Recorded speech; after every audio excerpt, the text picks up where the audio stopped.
If you've never struggled with infertility, you may not know Michigan is considered the worst state in the nation for couples seeking a surrogate to grow their family.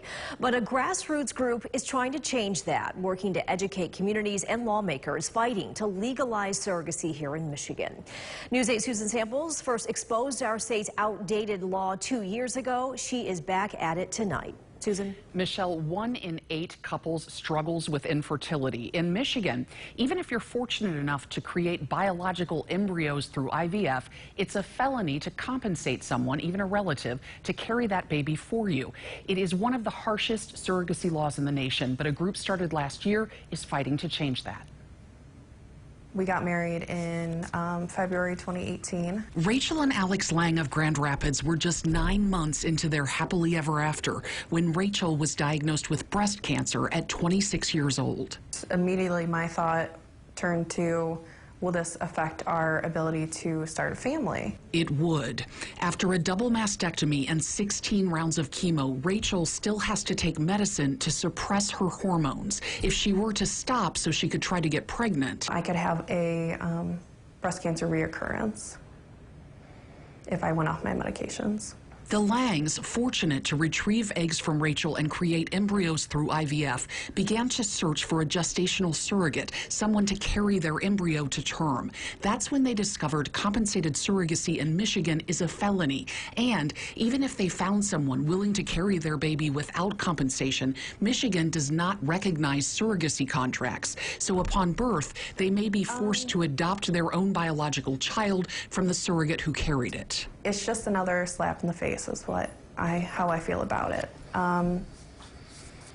We already have gone through so much, and to get to this point and then having our child's birth certificate say that we are not the parents of our child is just, it hurts. It's like the worst state in the entire country. Stephanie Jones had already given birth to a son when she experienced 2 corneal ectopic pregnancies, one near fatal. At that point, I'm laying in the pre-op bed in the hospital, and I knew surrogacy was our only hope now. When Stephanie and her husband discovered Michigan's barriers to surrogacy, the Flint area couple went through an agency to find a gestational surrogate to carry their embryo in Kentucky, where their baby girl was born last year.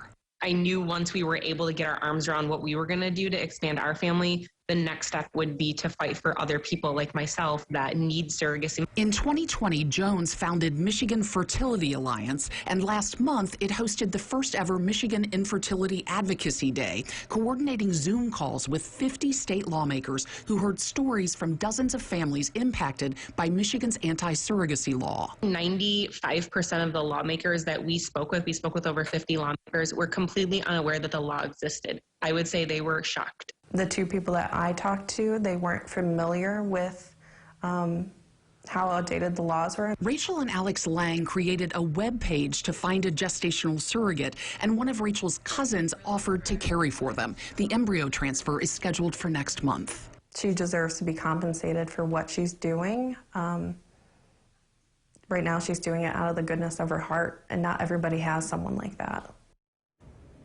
The Langs can and will, of course, cover the carrier's medical expenses, but nothing else. National agencies that facilitate surrogacy and carefully screen potential surrogates medically and psychologically refuse to do any business in Michigan.